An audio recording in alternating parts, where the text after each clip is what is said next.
Brandon, you have coached countless CEOs, executives, professional athletes. So I want to get your opinion based on your experience.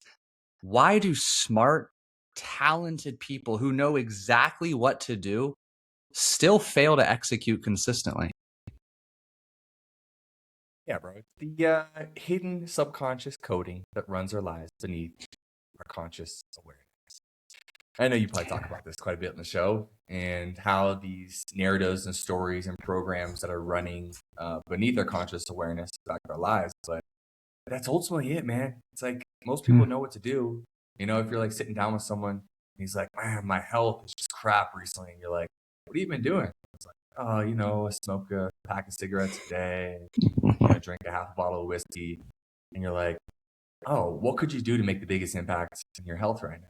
It's like, oh, just stop doing those things. But we have to get to the root of why people participate in those behaviors, which is like oftentimes we're numbing, we're trying to Yeah. suppress, and we're not actually able to access our true essence. And so, as a byproduct, we use other substances or habits or ways of being to make life tolerable in that process. Really well said. So is it fear? Is it misalignment, a misconstrued identity? What's the driver of these sabotaging behaviors? Yeah, I think that those three things you just mentioned are all true, and maybe they're like ways of describing the same thing or ways of describing parts of the same thing. Mm. We run through those one by one. Fear, okay. Absolutely. I really just view all emotion under two umbrellas. There's love and all the positive, empowering emotions of that. And that kind of pulls you Yeah. forward, makes you want to take an empowered action. And there's fear. And the other side that has all the disempowering emotions, the Yeah. guilt, the sadness, the shame, and it's going to hold you back. So, yes, fear ultimately, and whatever your version of fear is, most people wouldn't admit to actually being afraid, but they might say, I'm Mm. concerned, or I'm dealing with some nerves, or I've got some anxiety about this. So, yes, yes, yes. Dude, I love what you just said. I kid you not, an hour ago, I'm listening to a podcast with Tony Robbins, and he's talking about motivation. He doesn't even like the word, but he describes Yeah. motivation as two types. There's the push type, or then there's the pull or the magnetic type. And what you said just embodied that so well when you broke down love and fear. Love pulls you, it's a nudging, an alignment, an attraction. Where if you're fear driven, there's this push, this go, this do, which can create the friction, the resistance, and the burnout. Procrastination, Yeah. excuses. Yeah, I actually have one of my buddies is at my place right now because I'm trying a new YouTube video style where they like Oh. shoot coaching sessions and then just upload them Oh. and just kind of show the raw behind the scenes. And we were just exploring this for him because he's got this company that's growing, and it's like, okay, dude, like if you just do these things, like things look pretty good for you. So why aren't you doing them? And Hmm. it is all a derivative of fear. For him, as an example, one of his early businesses he sold for stock, and then COVID happened, and the stock went from $16 a share to 6 cents. Literally just died, and so everything he built went to zero. So as we go down the rabbit hole, what we uncovered is like, oh yeah, dude, why wouldn't you just do the low hanging fruit in front of you, move your business forward? And it's because at the subconscious level, because of this traumatic experience with the previous business, he believed that even if he built something really successful, he would never get to enjoy the fruits of his labor. And that's just because that was his experience, his story. And so I think people can get confused or like between the push pull energy, their love. They're like, of course, I want to go towards something I love or what feels good, but they don't really take into consideration like what are these, hidden programs based off your past experiences that are making you look at something. You're like, of course, I want this, but then there's this deeper root to it that says, no, dude, it wants not to work. And so then you procrastinate. You're not consistent. You start, you stop. You don't get where you want to go.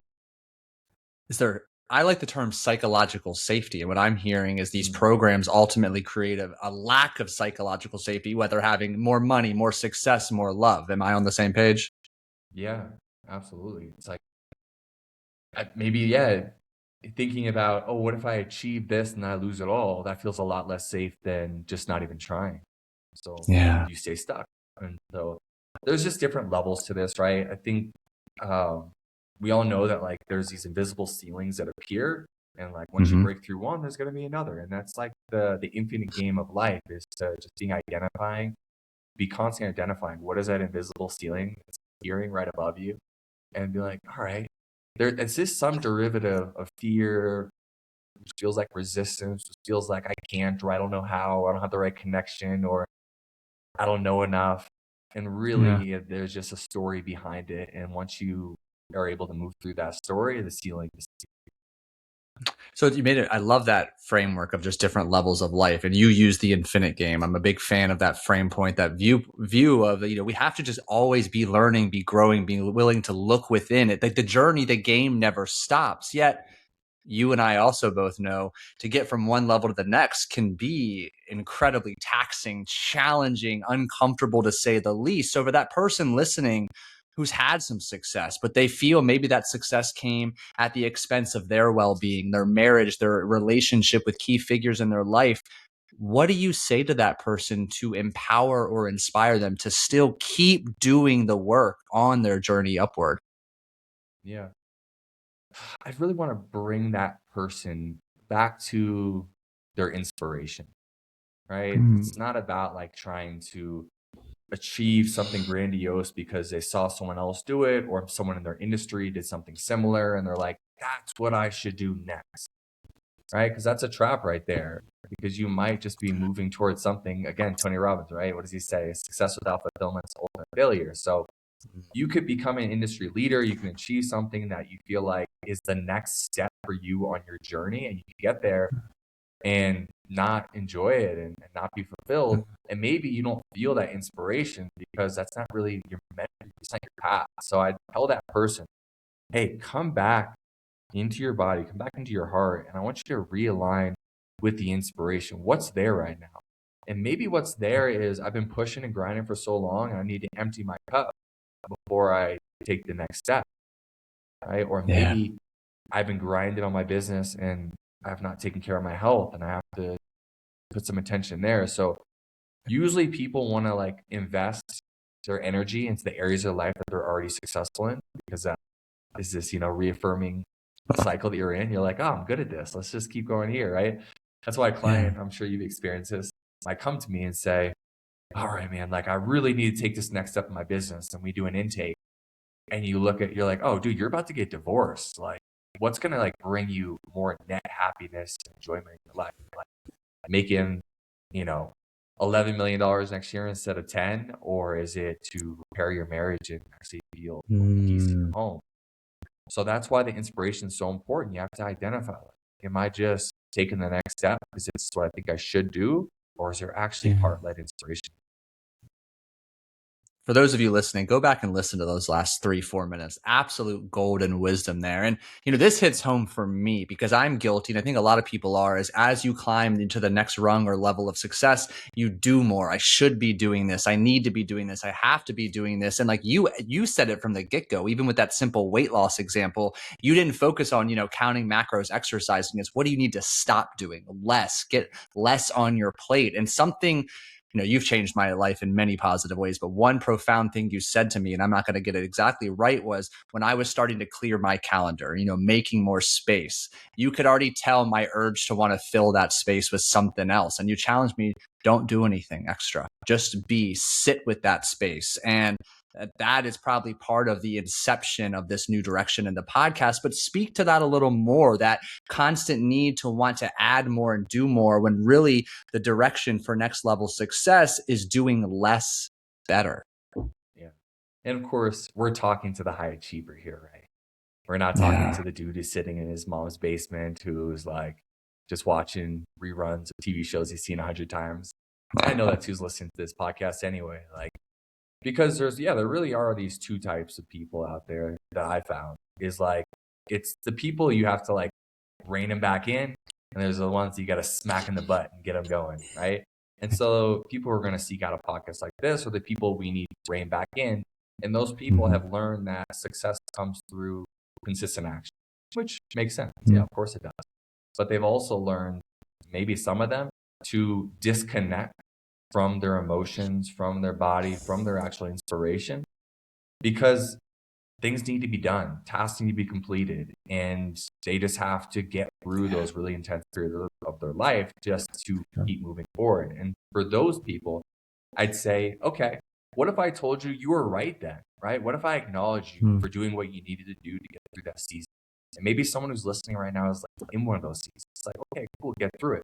But in the circumstance of where you were at, Paul, was like you kind of got through some of these more difficult seasons, and you were in this space of a new expansion point. I think what we found Mm. was that that expansion was going to come from a different resonance, a different emotional frequency and experience. We wanted aligned with even more joy, more fun, more lightness.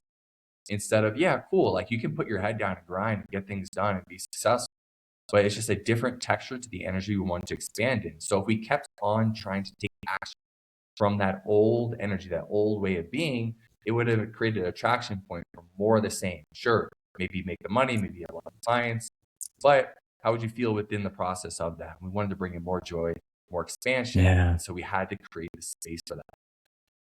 Fair to say that an achievement in a unique, sick, twisted way is also a form of emotional avoidance. It can be, absolutely. Yeah. I mean, listen, people get addicted to all kinds of things, right? You could be addicted to working Hmm. out, you could be addicted to the next business achievement, to scaling your company to the next level, or it could be booze, or it could be cocaine, or it could be porn, or whatever. I Yeah. think it's just it takes slowing down enough to like see, oh, wait a minute, this was good, now it's not, right? Like this Mm. was good up to a point, and now this is no longer Yeah. serving me. Yeah, absolutely. So, like, what about for you? You speak very openly, vulnerably in your book, The Success Code. Everyone listening, I'll put the link in the show notes. It's a phenomenal book. It's what led me to Brandon and what led us here, almost a year later of paths crossing. But I know there was a period in your life where, at least from the outside, somebody who didn't know you could see things about your life and be like, yeah, this dude's pretty fucking successful. But on the inside, there was a different story: friction, chaos, uncertainty. Talk about that experience and how you worked through it.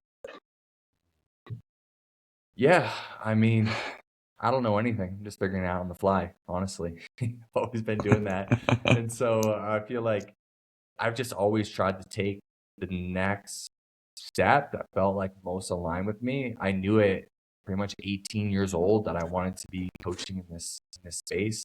I knew this was kind of my jam.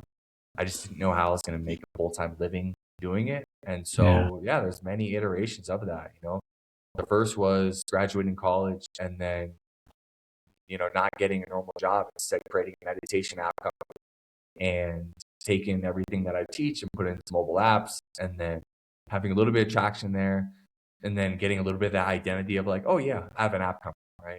On the outside, Mhm. you're 22 years old, you're 23, you look like you have something going on. It's like behind the Mm. scenes, like I had hit this invisible ceiling in my company, and I was slowly digging myself into deeper and deeper debt. So much so Mm. that like I maxed out my credit cards, and then eventually I just had to file for bankruptcy.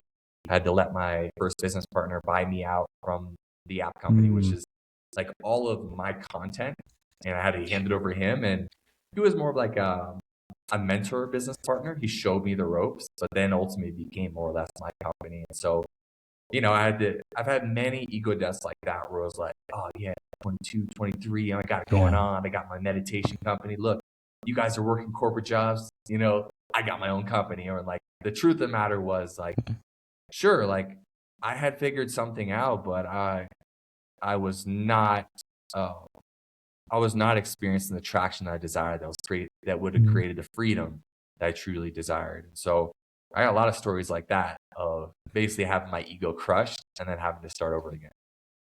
Yeah, I hear that. I relate to that, and I appreciate you sharing that. So let's expand upon that. Success wasn't quite what you thought it was. Maybe your definition of success has evolved since that point. Well, I know it has, but what are some of the most common problems you've seen in the clients you've worked with in terms of someone becomes successful and these problems begin to show up that nobody warned them about? Yeah, the problem of winning. What happens when you actually win the game? Because Mm. the way you win the game, right, the matrix game is essentially you get so much money that you don't have to play anymore, right? Yeah. That's like the game that most people are playing, especially in business. And the thing is, what I found with a lot of my clients is that like they win that game not because they're like chasing the money, but they win the game because they fell so deeply into the process of just building and dominating and just taking the next step, the next step, the next step. But then, yeah, what happens when you don't have to play the game anymore? And then kind of pull your head out and you go, wait, who am I if I'm not playing this game? Right? And then you have this whole identity crisis of not knowing who you are. And so to numb the feelings that come up and the emptiness of not knowing who you are, not knowing what you're gonna do when you don't have your company you work on, you drink, you smoke, gamble, you throw it all away. And I've seen this many times in business and pro sports. People will literally, um, yeah, sabotage themselves, drown themselves spiritually in the process of trying to find out who they are.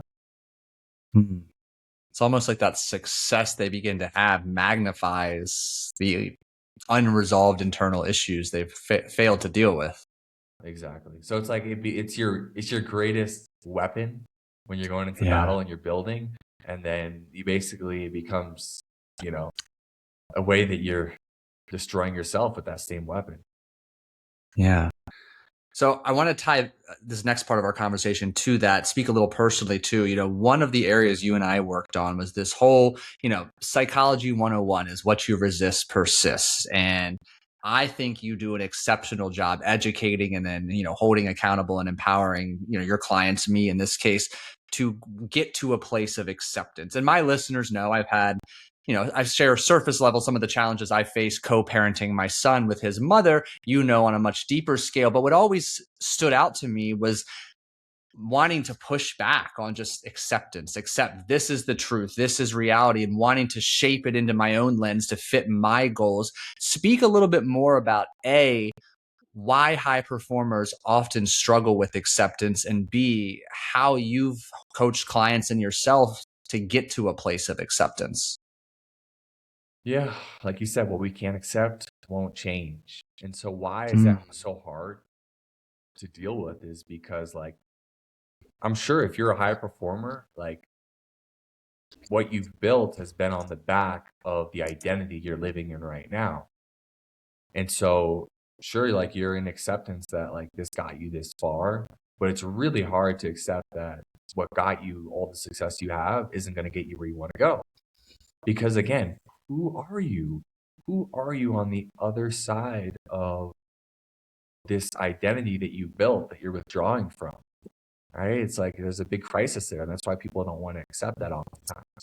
And, I really try to frame it for my clients. Listen, you were right then and you're right now. This is just a part of your evolution. It's just, it's the self-actualization. Dude, you don't have to worry about money anymore. You're good. So what's next? Let's kind of dig into what caused you to build this in the first place, which oftentimes it comes from a wounded place, which is fine.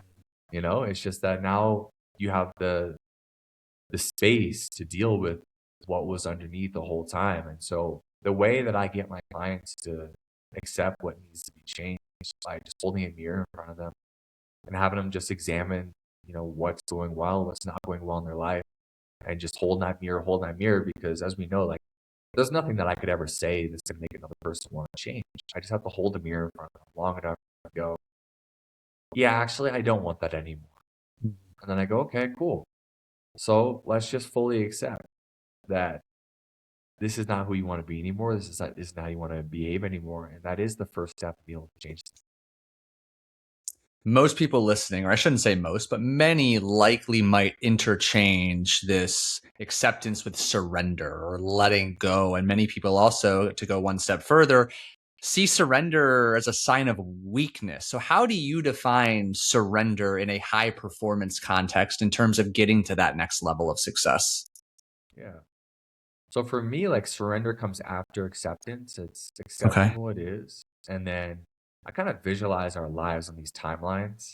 That's Yeah. because we play on my timeline. I have you visualize all the time. And I'm like, to the right's the future, to the left's the past. So it's like you're accepting in the present moment, and then you're Mhm. surrendering that story, that identity, that way of being into the past.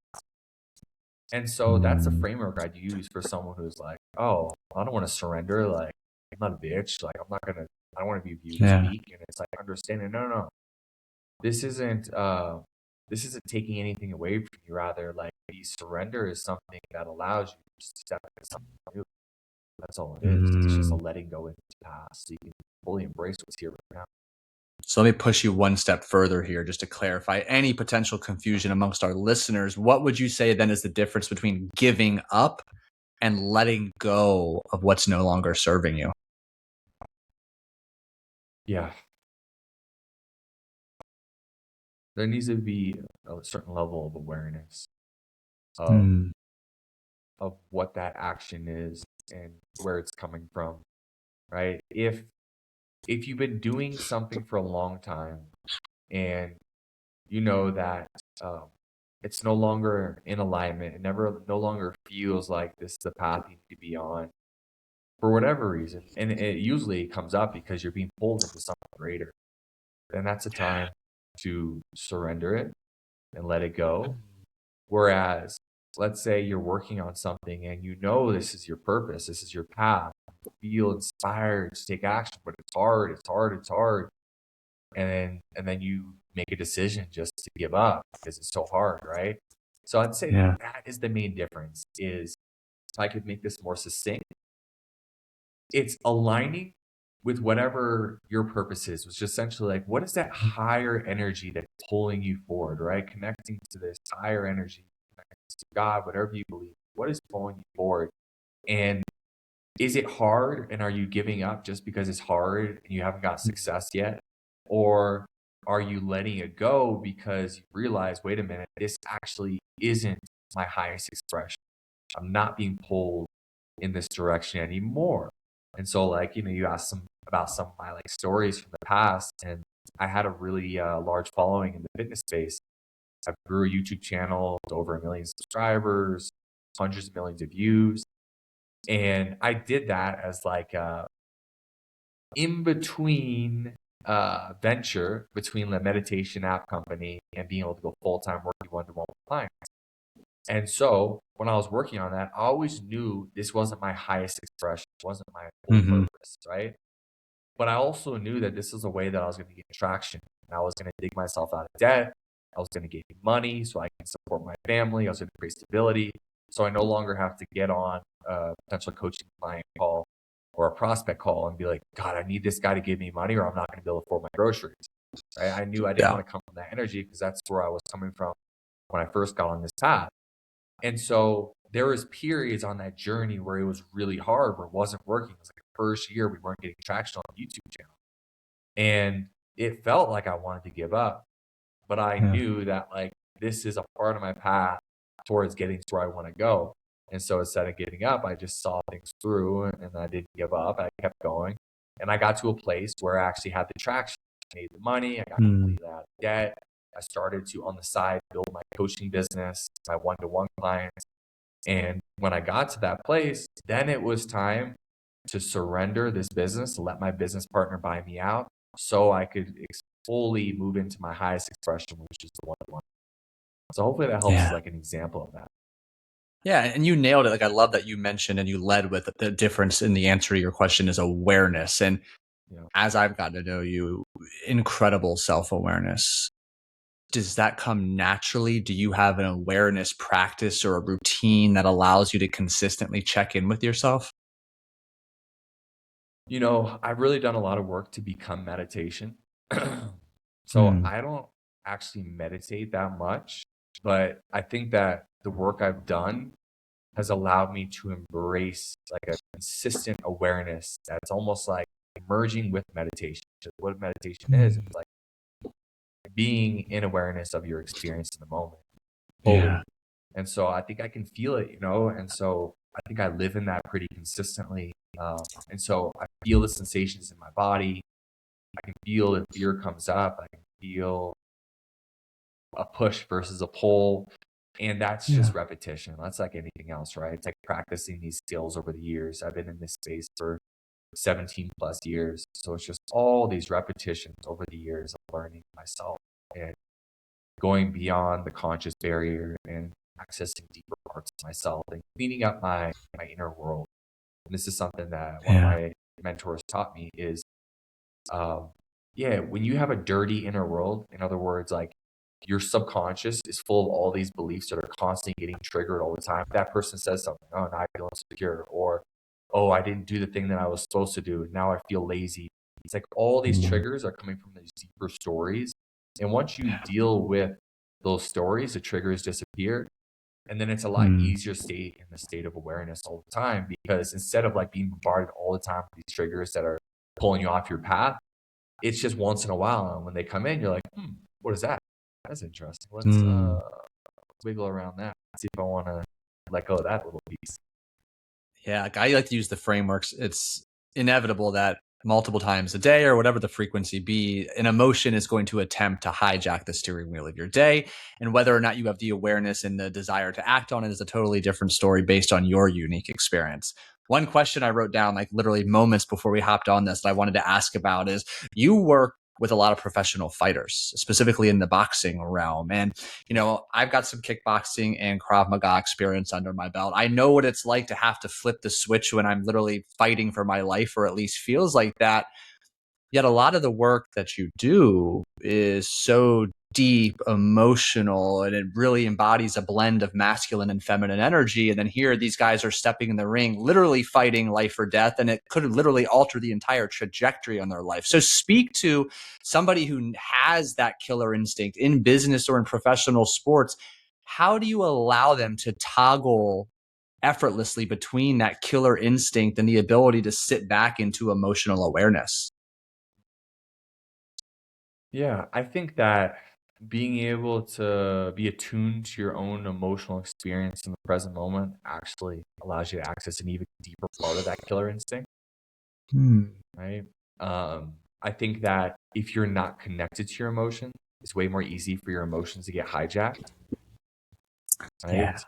And so, what I'm teaching these fighters or CEOs I'm working with is to be very attuned to their emotional experience so they can identify, like, um, where is this emotion coming from, and they can use it to their benefit instead of to their detriment. Versus, like, let's say you're fighting, right, and like someone does Yeah. something, I don't know, they poke you in the eye, or like, you know they're doing something that you're like, oh, that's a little bit shady, and then you just start getting angry and you start fighting angry, and then like you're throwing your, you're supposed to be jabbing this guy to death. That's how you're gonna win the fight. You should jab, but then you go start exchanging with him, and you fell right into his trap because Mm. you don't have control of your emotion. And so I think the person who's trained notices that come up, and they smile and they go, okay, I see what's coming up Yeah. there. I see that's a trigger. I thought that this person was cheating. And so now I'm angry. I want to go hurt them for that. And so they can kind of like feel it and process it in real time. Be like, okay, this person's trying to cheat. I'm not falling into the trap. Yeah. And of course, Yeah, it I love applies to that. business and everything. Yeah, really well said. And I'm going to shift the gears here, but it's really just stacking one concept after the next here: confidence. I often describe it as the most addictive and desired drug in the world. We all want that confidence. When we feel unstoppable, it is like being high on a drug, or so they say. Never done cocaine, so I can't speak directly to it, but I imagine some similarities there. But I'm curious, what do most people get wrong about confidence? Yeah. Um, hmm.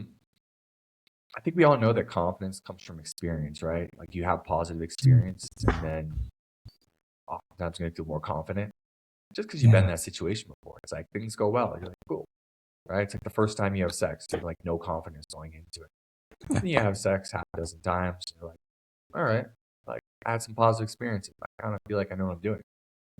It could go off also go the opposite way, right? It's like you have sex for the first time, and like you're fumbling your way through it. You feel like you do a terrible job, and it's super awkward, and then you're like, damn. And then maybe you never even want to do it again. You're like, it's not even worth it. It's so awkward, right? And so I think maybe one thing that people get wrong is believing that the only way you get confidence is just through that experience itself, which of course, Mm. positive experiences will create confidence. But I think a lot of Yeah. the belief work that we've done together can also create confidence, because what it does is it creates an identity for you to step into that's aligned with your highest self. Your highest self just is oozing with confidence, because it's not a trying, it's a being. And your true essence, when you're being yourself, is confident. And so I think if we can identify the parts of yourself that feel less than, not enough, and we move through some of those beliefs that make you feel that way, I think that your natural expression, what's on the other side, is confidence. When somebody has lost confidence in themselves, maybe they've endured one setback after the next, where do you begin rebuilding it?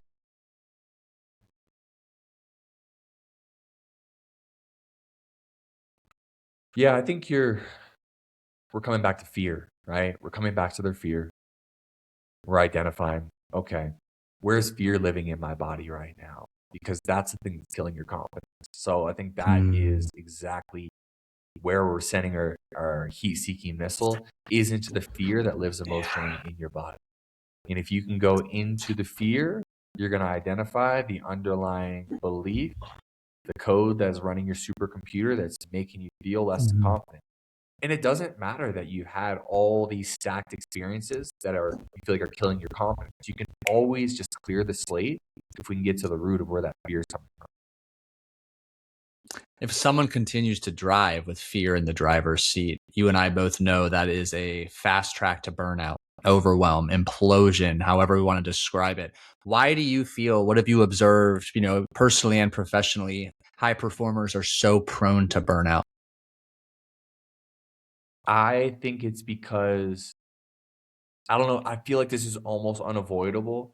If you're trying to do anything big, like business, sports, anything big, when you're getting into your bigness, there is going to be a period of time where you shut your emotions off. And like, I'm not even saying this is a good thing, but I also don't know if it's avoidable. There's going to be a period of time where you are getting too big for your britches. And so you don't want to even acknowledge where things are going. So if you did, it'd probably be too much for you and you might just implode in that moment. And so part of you just turns off that connection to self just to keep pushing, just to stay stacking action habits, to keep moving forward. And I think that that's okay for a season of time, right? You can do that for a season, but at some point, you need to reconnect back with yourself to actually connect with the intuition, instincts, whatever it is that are going to tell you, hey, dude, maybe you should work out a few times a week. Hey, dude, maybe you should take Sundays off. Hey, dude, maybe you should not have a nightcap every single night to deal with the stress. So the burnout is a byproduct of never reconnecting to yourself after you disconnected during a really intense season of work. So for someone you're working with or somebody listening right now who doesn't have the depth of experience you have to kind of navigate through the day in this effortless meditative like state, where do you recommend they begin to start building that habit of whether we call it a check-in with self or a realignment? Yeah. I think awareness starts with the question, what's it feel like to be me right now? That's the core foundation for everything.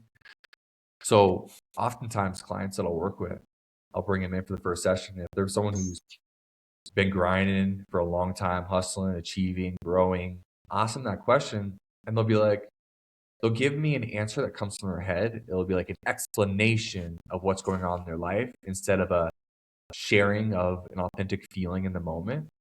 And so they have to relearn that. And so if anyone like falls into that bucket, like it's a relearning. And so there's some exercises that I give people to relearn. One is I say, hey, why don't you just set some alarms on your phone every day, every 3 hours, let's say for a week. And they're going to ask you, what does it feel like to be me right now? I just want you to take a moment to close your eyes and see if you can go beyond the mental story of, well, this went well and this didn't, and just go right into the feeling and see if you can connect to that. So that's one exercise I give. I'll also say this. There's one core belief that you've already kind of referred to earlier that's going to hold you back, connecting back to the feeling, which is I believe that sharing my feelings or being vulnerable makes me weak, right? Or whatever iteration of that. If you believe that to be true, of course, you're not going to put yourself in that exposed state. And so you need to accept that, like we talked about, surrender that story into the past and then choose a new story, which would be the opposite polarity. I believe that feeling my feelings makes me strong. I believe that the more vulnerable I am, the more successful and happy I'm going to be. Whatever the opposite belief is, that's going to get you reconnected to yourself. So good. So good. And I've lived it. So I know I've experienced it, and I appreciate you so much. Shifting gears here, let's talk more performance for a moment. And for those of you listening, I want you to think about your unique performance arena. Maybe it's leading a team, speaking in public. Maybe it's performing in front of a crowd, athletically or professionally. When you've worked with clients, Brandon, who dominate in practice, preparation, and planning, but completely underperform or come up short when in public, why do you see that occur, and how do you work with them to bring that same level of execution to the public performance arena? Yeah. I think what you said is important to point out, though, is like, Mike Tyson used to talk about how many guys used to just beat him up in sparring all the time. And then they go and have a fight and they would just shrink in the spotlight and they wouldn't be able to deliver that performance that they're doing, beating him up in sparring matches. And I think part of that, if we're going to use that example, it's like Mike Tyson was literally hypnotized, right? He went through hypnosis as a preteen and then through his teen years to believe that he was the baddest man on the planet and that nobody stands a chance with him in the ring, which is why when he got in there, he was literally hypnotized to be able to perform in the moment. Most people are not getting hypnotized to perform in the moment. And so we could call it an invisible ceiling. We could call it like a governor that tells a car not to go too fast. But oftentimes when the bigger the moment, the more pressure kicks in and the more, that primordial part of ourselves go, this isn't safe. Let's get out of here. Right. And so I think you have to feel into some of those arenas where you're feeling that come up for you of like, oh, something is hitting the brakes. Something's saying don't go any faster. Something's saying slow down. And you have to ask yourself the question, what am I believing to be true right now that's causing me to stop dead in my tracks? And that is going to be the key for unlocking your ability to show up in the big moments when they count. I'm going to have you say that one more time because the sound went a little weird on my end, but pick back up Mike Tyson, hypnosis in his teens, and dive back through that again, just in case. Yeah. And it's raining hard here. So that's why I'm like, the internet's not out yet, but it was saying disconnected. So which part should I pick back up specifically? Mike Tyson going through hypnosis to be the baddest man on the planet. He steps in the ring. He knows that he expects it. Tell that story again. Yeah. So Mike Tyson, for example, he would have these guys he would spar against, and he said they kick his ass whenever they were sparring. But then when they got into the ring, they would shrink. They'd be, half the man they are when they're in their sparring sessions. Whereas Mike Tyson received hypnosis as a preteen, as a teen, and he literally got programmed by his mentor, Custody Amato, to believe he was the baddest man on the planet. And so the bigger the moment, the better he got. Now, most people are not receiving this type of mental conditioning as it relates to whatever their arena is. And so if you've never received this and you notice when those big moments start to come up, you start to feel more hesitant. You want to withdraw. You have this kind of fight or flight turning on where you're like, it's not just the butterflies, like I'm excited for the moment, but rather it's like, flashing red lights of, hey, like this isn't safe. What you need to do in those moments is you have to sink back into yourself and you have to ask yourself the question, follow the fear into your body and ask the question, what am I believing to be true right now that's making me feel this way? And you can't answer it from your head. It has to be answered from the fear that usually lives in your upper stomach region. And you have to sit right into that. And that's going to be the root of what is causing you to fail or want to withdraw when the pressure's on. And if you can bring awareness to that and you can accept it, you can say, fine, yeah. Maybe the fear is, I'm a phony and everyone's going to find out when the stage is the biggest and the lights are the brightest. Okay, fine. Accept that you are a phony. You are a phony. Fine, I'm a phony. And through the acceptance, like we talked about before, you'll be able to create a new story on the other side of it. Really well said. And so you mentioned, though, that fear, that emotion living in your upper stomach. Someone listening either has that awareness or they're picking up what you're throwing down, and they're going to move forward and they're going to start to be hyper aware of when fear and emotion is present. And you're instructing, sit with it. Elaborate. If I'm listening and I'm just coming into your work or across you for the first time, and I'm understanding it logically, but like emotionally, walk them through what you mean to just sit with it and to work towards acceptance. Yeah. Yeah. So usually we try to solve problems in our head, but that only allows us to get access to our conscious mind. So if we want to access the subconscious root that's actually driving how we feel and how we behave in every moment, we have to go through the emotion. So it's not going to be an intellectual exercise. It's going to be a somatic feeling exercise. And so you have to close your eyes. This isn't something that's going to be done with your eyes open, trying to like think your way through it. No, you have to actually feel where that fear lives in your body. And you have to feel so deep into it, and you have to sit into the tension in it. And this is, again, this is a skill, this is a muscle, this is something you'll develop. Yeah. And the more you practice it, you're going to feel it and you're going to go, what am I believing to be true? It's making me feel so afraid. Why? What am I believing to be true? You have to hold yourself in the tension without going into your head and trying to explain it. And if you do that long enough, it's almost like this bubbling up. It's just going to be like, boom. It's going to come up and you're going to be like, I believe I'm a phony. I shouldn't even be in this position in the first place. Oh, God. Oh. It's like a purge. It's a vomit. It's a vomiting up of something that's been living in your energy body.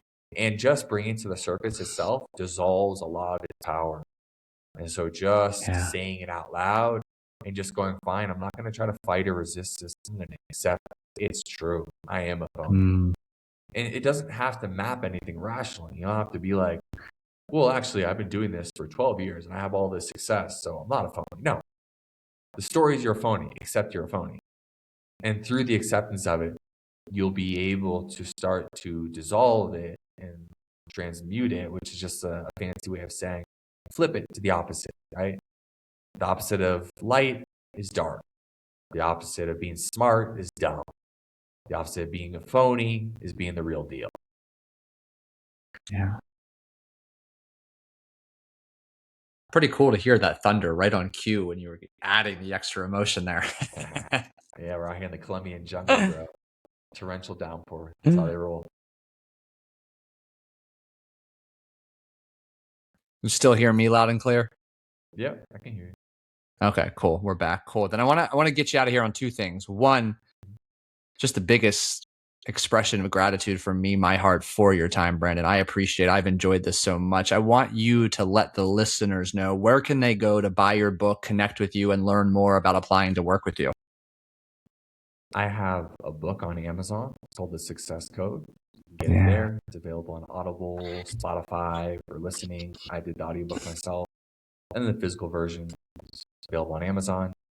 And if you're interested in my work, the main things I'm doing these days are in-person immersion. So I built a retreat center down here in Colombia. So I might kind of in and out. Sorry with the thunderstorms in the background. So if you want to come down here for an immersive experience, I'm running different experiences a few times a year. So you can go to my website, thebrandonepstein.com. And if you want to work together one-to-one, you can apply in that same place. Awesome. So let me get you out of here on this. For everybody listening, what is one truth that high performers need to hear if they know they're capable of more, but they feel stuck right now? It's fully believing that it's who you are that makes you valuable and not just what you do. Now sit with that for a moment. It's who you are that makes you valuable, not just what you do. Now, this may seem really paradoxical because you're saying you want to achieve more. What are we doing? We're actually disconnecting from the urgency around needing, the neediness, because the truth of the matter is that everything you desire is a manifestation of your truest expression and inspiration, and that can only come from who you truly are. So it's so paradoxical because we think that we need to like try to become something, do more to get more results. Or what I find, and think Paul, you probably be a testament to this, is that the more you go into your own essence and find that value within who you are beyond the achievement, the more life seems to come to you, the more magnetic you become, and it takes less effort, and there's more flow. And you're actually receiving more without doing more. That personally experienced it and love that we get to end this conversation with that. Thank you so much, Brandon. You're so welcome, bro. Thank you for having me, and excuse my shitty plumbing internet. Hey, we're resilient, we're flexible, we're adaptive, we make it work. Flowing like water, baby.